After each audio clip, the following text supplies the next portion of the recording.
Should Donald Trump announce his third presidential bid on Tuesday, as is widely expected, he will begin the next phase of his political career under siege. 7 years ago, the New York businessman entered the political fray on defense, working vigorously to cast himself as a serious contender for the Republican presidential nomination, to the incredulity of veteran political operatives and his primary opponents.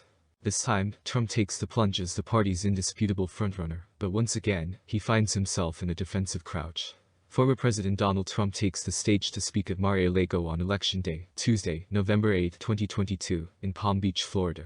AP photo Andrew Harnick, on the brink of a campaign launch that elicits both enthusiasm and dread from different corners of his own party, Trump's quest to return to the Oval Office could face untold obstacles in the months to come, even with his loyal base firmly intact. He has spent the days since the midterm elections, fending off criticism from fellow Republicans over his ill-fated involvement in key contests, furiously lashing out at two GOP heavyweights who could complicate his path to the White House if they mount their own presidential campaigns, and fretting that he or associates could soon be indicted by federal investigators in 2 separate Justice Department probes. Aides say Trump is hoping his early entry into the 2024 presidential primary will reframe the conversation away from Republican failures and inject a fresh dose of enthusiasm into a demoralized party amid GOP failures to capture Senate control and win a sizable House majority. Though the former president has been touting his 200-plus victories on election night, many of the Trump-endorsed Republicans who prevailed last Tuesday ran uncontested or were widely expected to win their contests, while several Senate candidates he endorsed in highly prized races failed to dethrone their Democratic opponents or flip open seats into the GOP's column. Amid odds, Adam Laxalt and Blake Masters, 3 Republican Senate candidates who earned Trump support in their primaries, respectively lost to Democratic opponents in Pennsylvania, Nevada and Arizona. Meanwhile, Herschel Walker, a longtime Trump friend challenging Democratic Senator Raphael Warnock, is headed to a December runoff after both failed to reach 50% support in Georgia. Trump, who in the immediate aftermath of the midterms conceded that his party had suffered a somewhat disappointing outcome, has already moved on, setting his sights on winning a second term in Washington and attacking 2 GOP governors who could challenge his status as the party's anchor in the months to come, Ron DeSantis of Florida and Glenn Youngkin of Virginia. I endorsed him, did a very big Trump rally for him telephonically, got MAGA to vote for him, or he couldn't have come close to winning, Trump said of Youngkin in a Truth Social post last week. 3 sources familiar with the matter said the former president believed Youngkin was supportive of comments his Lieutenant Governor, Winsome Earle-Sears, made during a Fox Business appearance last week. She told the network she would not support Trump if he runs for president a third time.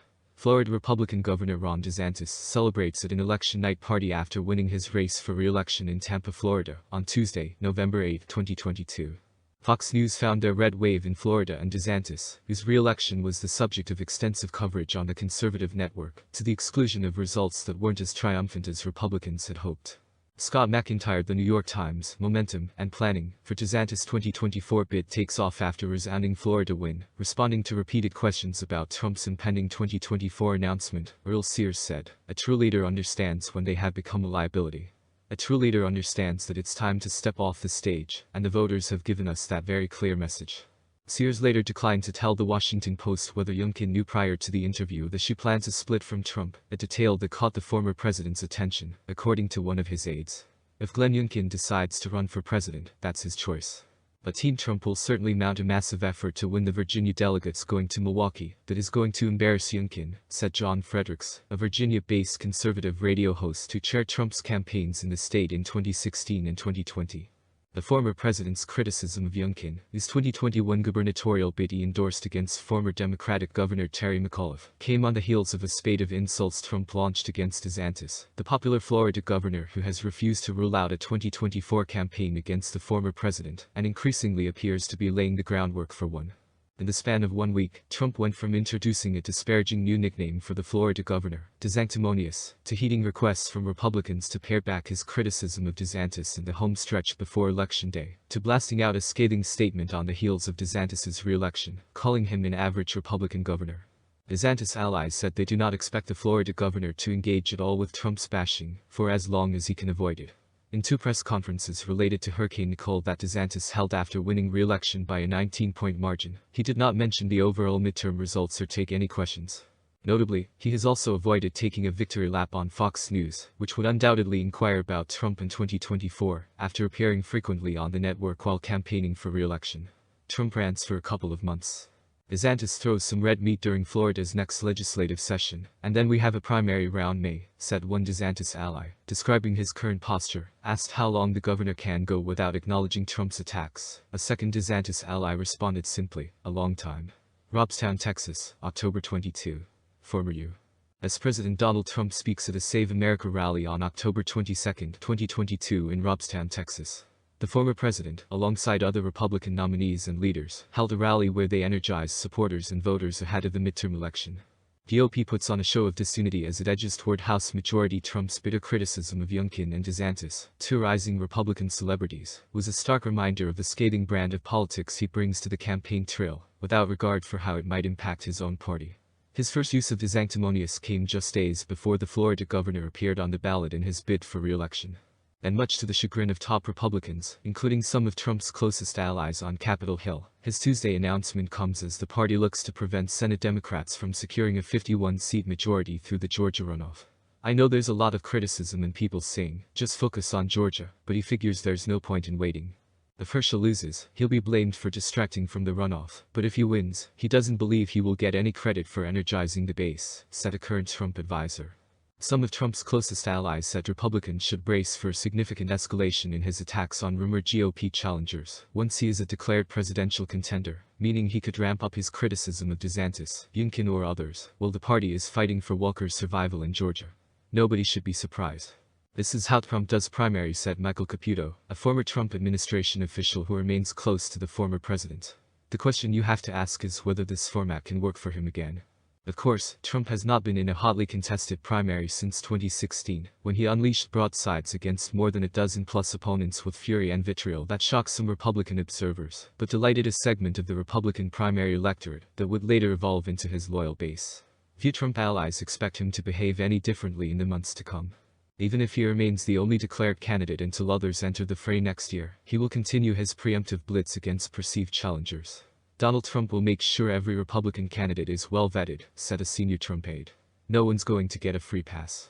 It's going to be brutal, added a Trump advisor. Other obstacles: the likelihood that Trump will face primary challengers may be the least of his concerns at this juncture. While the former president maintains significant support from grassroots Republicans, some of the party's largest donors have been meeting with other potential presidential hopefuls and signaling they may be interested in bankrolling alternative candidates. It's a concern Trump allies are confronting head-on as they privately explore ways to make the monstrous pile of cash he has raised since leaving office available to him as a presidential candidate. Billionaire Ken Griffin, who gave nearly $60 million to federal Republican candidates and campaigns in the 2022 cycle, told Politico in an interview last week that he would support DeSantis if the Florida governor tosses his hat into the ring for the 2024 GOP nod. Two of the Republican donors who gave to Trump in 2016 and 2020 and requested anonymity for fear of retribution told that they, too, were waiting to see what DeSantis decides to do, while one of them said they would also be willing to support former Vice President Mike Pence should he challenge his former boss. One of our biggest challenges will be the fundraising component, but I do think Trump has proved that he doesn't need deep-pocketed donors, per se, said a person close to Trump, noting the enduring strength of his small-dollar operation. Former President Donald Trump speaks to the media during an election night event at Mar-a-Lago on November 8, 2022 in Palm Beach, Florida. Some past and current Republican members of Congress blame Trump for party's losses, say time to move on in 2024. Trump will also have to convince Republicans that he would be an asset at the top of the ballot in 2024, as opposed to an albatross for vulnerable candidates in tight races. That task comes amid a fraught inter-party debate over the GOP's bruising midterm outcome, with some Republicans claiming Trump's involvement, including an 11th-hour 2024 campaign tease at a rally on the eve of Election Day, did more to hurt the party than help. Others have blamed party leaders for failing to articulate clear policy priorities, pointed to the party's money gap against Democrats in key races, or lamented the bickering that unfolded all cycle between two of the party's biggest campaign committees, led by Florida Senator Rick Scott and allies of Senate Minority Leader Mitch McConnell. Some Trump allies said the donor challenges, midterm outcome and questions about his stature, has left a dearth of seasoned campaign operatives willing to join his next campaign. Though the president has told allies he wants to keep his operation lean, much like his 2016 presidential campaign, some have privately questioned whether it's out of preference or due to recruitment troubles. Trump's likely campaign is expected to be helmed by three current advisors: Susie Wiles, Chris LaCivita and Brian Jack, with assistance from a group of additional aides and advisors, with whom the former president is already familiar. Overall, His 2024 apparatus is expected to dwarf in comparison to his re-election campaign 2 years ago, multiple sources said. Either way, as Trump works to find his footing on the verge of a presidential campaign that could coast to the party's nominating convention or encounter any number of unforeseen troubles, allies who have stuck by his side said they are ready for battle one last time. Our team is accustomed to fighting tooth and nail. Team Trump is going to fight for the nomination, said Fredericks.